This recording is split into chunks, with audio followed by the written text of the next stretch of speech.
আসসালামু আলাইকুম। আশা করি সবাই ভালো আছেন। সম্প্রতি বাংলাদেশ রেলওয়ের উপসহকারী প্রকৌশলী পদের রেজাল্ট পাবলিশ হয়েছে। অনেকেই সুপারিশপ্রাপ্ত হয়েছেন, যাদের মধ্যে অনেকেই আমাকে মেসেজ করেছেন, বিভিন্ন বিষয়ে জানতে চেয়েছেন যে কোন পদের, চাকরির ধরন কেমন, পোস্টিং কোথায়, কি কি কাজ করতে হয় ইত্যাদি বিষয়। তো অর্থাৎ 535 জনের মতো। তো এতগুলো মানুষকে কিন্তু আলাদা আলাদাভাবে আমার মেসেজে জানানো সম্ভব হয় না। যার দরুন আপনাদের মধ্য থেকে কয়েকজনের সাথে কথা বলে নিই এবং যে কয়েকটি ভিডিওর মাধ্যমে মূলত আপনাদের এই বিষয়গুলো আমি ব্যাখ্যা করব, যাতে সকলেই একযোগে দেখে নিতে পারেন এবং যে প্রশ্নগুলো আছে সেগুলোর আপনাদের সমাধান হয়ে থাকে বা হবে। তো প্রথমে আসি বাংলাদেশ রেলওয়ের অঞ্চল নিয়ে। অর্থাৎ বাংলাদেশ রেলওয়ে দুইটি অঞ্চলে বিভক্ত, একটি হচ্ছে পূর্ব অঞ্চল আর একটি পশ্চিম অঞ্চল। এখন পশ্চিম অঞ্চল কোন জায়গা থেকে শুরু? মূলত জয়দেবপুর থেকে এদিকে রাজশাহী, পঞ্চগড়, খুলনা, গোপালগঞ্জ যে অংশগুলো আছে, অর্থাৎ রাজবাড়ী, ফরিদপুর বা চিলাহাটি যেগুলোই বলেন, এই অংশগুলো পশ্চিম জোনে অন্তর্ভুক্ত। এখন এই পশ্চিম জোনের হেডকোয়ার্টার আছে কোথায়? রাজশাহীতে। যদি সিভিলের, শুধু সিভিল না, সকল দপ্তরের হেডকোয়ার্টার রাজশাহীতে অবস্থিত। এবং এই হেডকোয়ার্টারের পরেও কিন্তু অনেকগুলো ডিভিশনে বিভক্ত, অর্থাৎ পাকশি ডিভিশন, লালমনিরহাট ডিভিশন। ঠিক এইভাবেই পূর্ব অঞ্চলেও কিন্তু ভাগ আছে, যে সেখানেও ডিভিশনাল অফিসগুলো আলাদা। এবং পূর্ব অঞ্চলের চিফ অফিস চট্টগ্রাম সিআরবিতে অবস্থিত, ডিভিশনাল অফিস আছে সিলেটে, ঢাকায় এবং চট্টগ্রামে। তো এই হচ্ছে পূর্ব পশ্চিম গেল। অর্থাৎ পূর্ব অঞ্চল তাহলে কোনগুলো? যে চট্টগ্রাম, সিলেট বা ঢাকার টুঙ্গি অংশ এবং এয়ারপোর্ট অংশ, এই অংশগুলো মিলিয়ে হচ্ছে পূর্ব অঞ্চল। অর্থাৎ এই এরিয়ার মধ্যে যে জায়গাগুলো আছে সবই পূর্ব অঞ্চলে অন্তর্ভুক্ত। তো বুঝেই গেলেন যে মূলত বাংলাদেশ রেলওয়ে দুইটি অঞ্চলে বিভক্ত।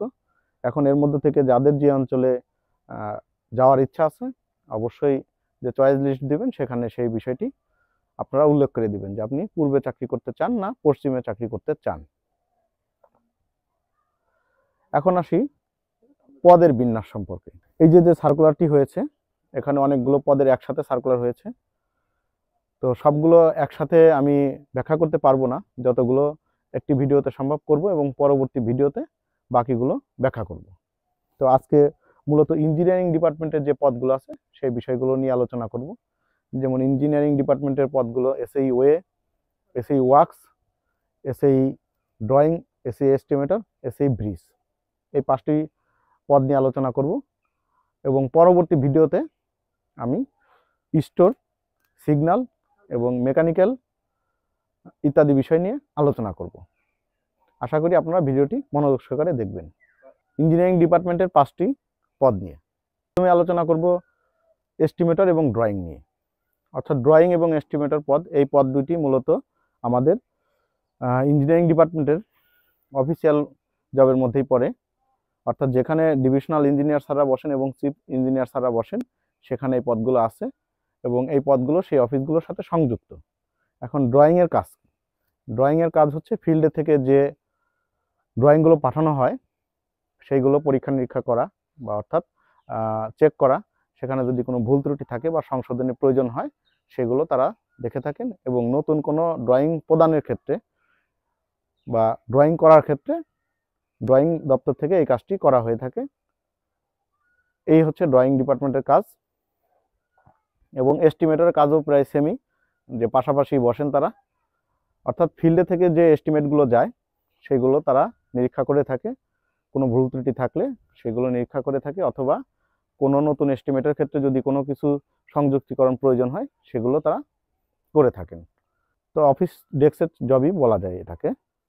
এবং তৃতীয়তে যদি বলি ব্রিজ ইঞ্জিনিয়ারিং বা ব্রিজ, এসএই ব্রিজ নিয়ে যদি বলি, এসএই ব্রিজের কাজ কি?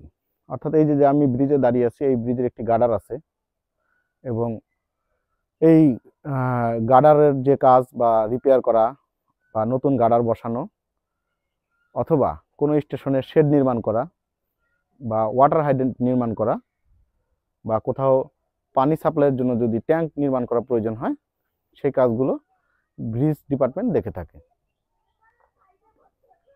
এই তো মূলত ব্রিজের কাজ, এবং এর পোস্টিংও অনেক জায়গায় আছে, যেমন ঈশ্বরদী আছে, সৈয়দপুরে আছে, সান্তাহারে আছে, আপনার রাজবাড়িতে নতুন পথ করছে, খুলনাতে করছে, পূর্বাঞ্চলেও এরকম বিভিন্ন জায়গায় এই পথটি আছে। এই গেল মূলত ব্রিজ ইঞ্জিনিয়ারিং এর কাজ।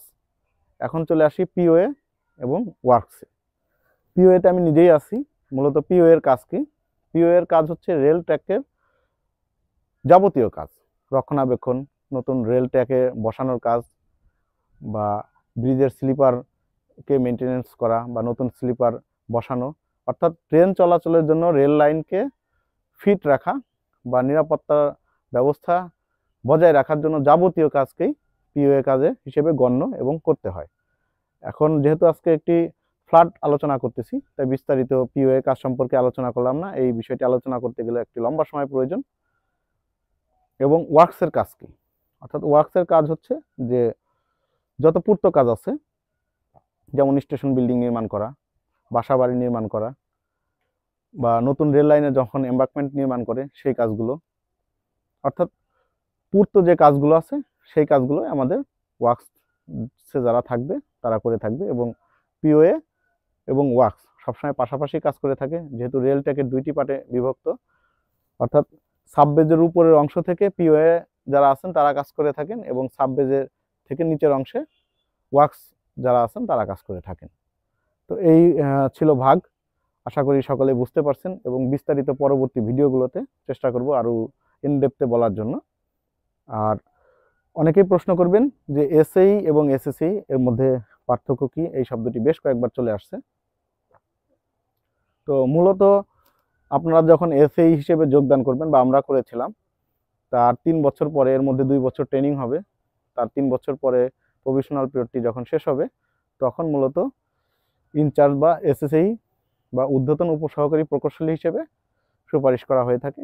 অনেক সময় পদ খালি থাকলে বা উপরে যদি খালি থাকে অতিরিক্ত দায়িত্ব প্রদান করা হয়ে থাকে। যেমন আমাদের ব্যাচ যখন আসছিল তখন একদমই শূন্য ছিল, সেক্ষেত্রে আমাদেরকে অল্প সময়ের মধ্যেই অতিরিক্ত দায়িত্ব হিসেবে ঊর্ধ্বতন উপসহকারী প্রকৌশলী পদায়ন করা হয়েছিল। এবং যদি কোনো ক্ষেত্রে এটি না হয়ে থাকে, অর্থাৎ খালি না থাকে, সেক্ষেত্রে কিন্তু লম্বা সময় বিলম্ব হবে। তো আশা করি আপনারা বুঝতে পারছেন যে আসলে কোন পদের কীরকম কাজ এবং বিন্যাস কেমন। এবং পরবর্তী ভিডিওগুলোতে আমি চেষ্টা করব বাকি যে পদগুলো আছে সেগুলো ব্যাখ্যা করার, এবং তার পরবর্তী ভিডিওগুলোতে এই বিষয়গুলো নিয়ে ইনডেপথে আলোচনা করব। পার্টিকুলারলি ওয়ার্কস এবং ওয়ে, এই দুইটি জায়গায় কাজ করার অনেক বড় একটি ক্ষেত্র এবং সরাসরি ফিল্ডের সাথে কানেক্টেড। তো এই দুইটি পদের ক্ষেত্রে আলাদা আলাদা নতুন একটি ভিডিও আনবো, আশা করি সেখান থেকে পূর্ণ ধারণা পাবেন। তো আপাতত এই পর্যন্তই। সকলের জন্য শুভকামনা থাকলো। আশা করি খুব দ্রুত সময়ের মধ্যে যোগদান করে আমাদের মধ্যে আসবেন। সকলকে স্বাগত। আসসালামু আলাইকুম।